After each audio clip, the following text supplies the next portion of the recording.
Carlos Emiliano Canto Moreno, and I will talk about the chapter 1 of the biology book. But first of all, what is science? It's an organized way of collecting, analyzing the evidence or data about the natural world. Science has many goals.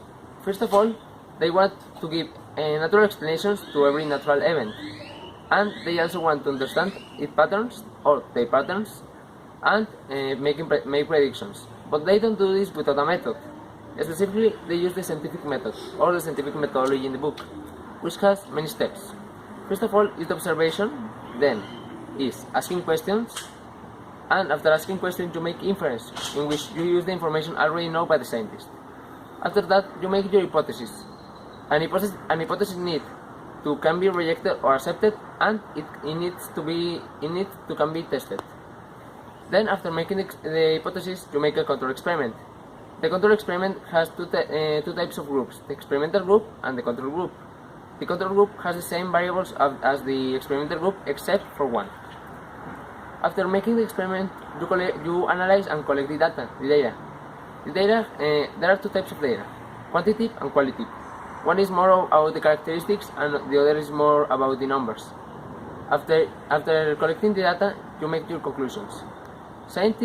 After doing all of this, scientists need tools. But why they use the tools is to make the chance of error, to have less chance of error.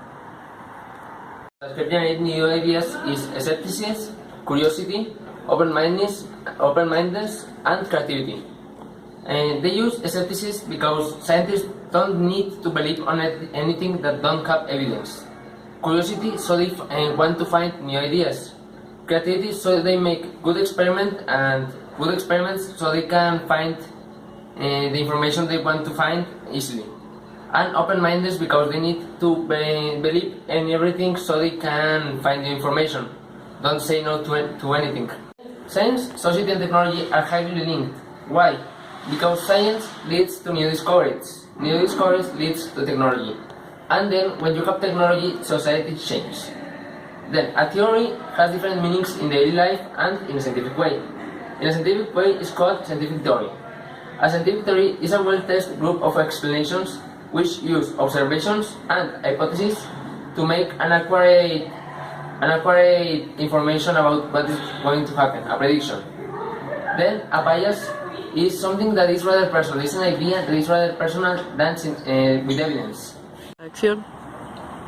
Biology is the study of life, and by that they also study the living things, obviously. So the characteristics of the living things are they are made of basic units called cells. They are made of genetic code that is also called DNA, and they use energy and materials to reproduce, there are two types of reproduction, asexual and sexual. Asexual only involves one parent and the offspring is a copy of the parent, while sexual needs two parents and the offspring is a new organism. Then they also need to develop and respond to the environment using materials and energy. They respond using stimulus, that obviously is when an organism responds to the environment, and they maintain a stable condition, their internal condition is stable, by using homeostasis. Now, the 10 basic ideas of biology are cellular basis of life, information and heredity, matter and energy, growth, development and reproduction, homeostasis, evolution, structure and function, unit of the diversity of life, independence in nature, and science as a way of knowledge.